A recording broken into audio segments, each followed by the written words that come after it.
To improve the hydrology across large areas of the Everglades, we have started to implement the Central Everglades Planning Project, also known as CEP.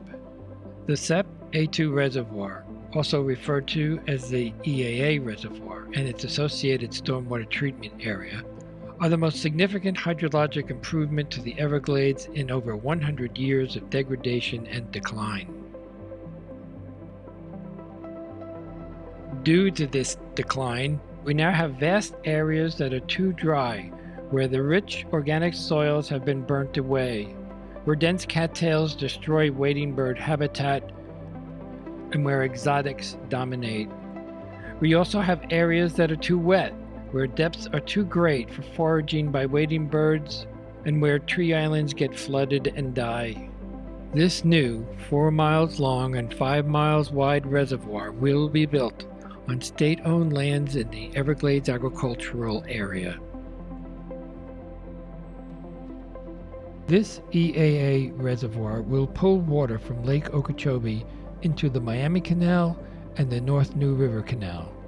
Once in the reservoir, water can flow out in 3 directions.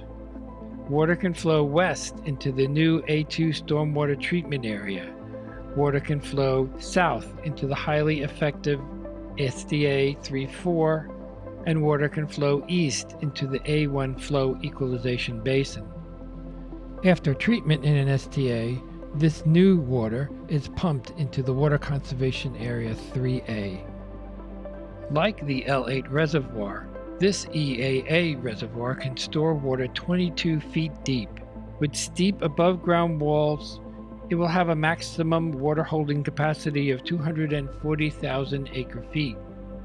However, it will deliver, on average, an additional 370,000 acre-feet per year to Water Conservation Area 3A. This is equivalent to 25 feet of water on the island of Manhattan in New York City.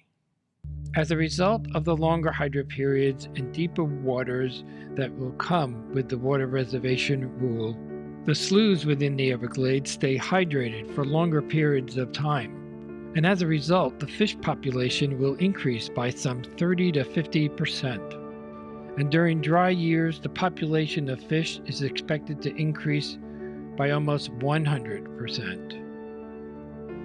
Of course, when the Everglades fish increase, almost everything else will follow. The aerial extent of good foraging conditions in Shark River Slough will improve for wood storks and white ibis by about 30%. The foraging conditions for the snail kite will also increase because the apple snail populations will increase by the millions. And the alligators will be able to spread out more.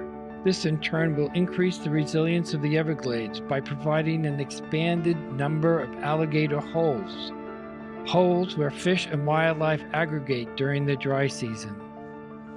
Crayfish, a staple food for wading birds, fish, mink, and otters, should also make a dramatic rebound. We are now close to getting the hydrology right, closer than we have ever been.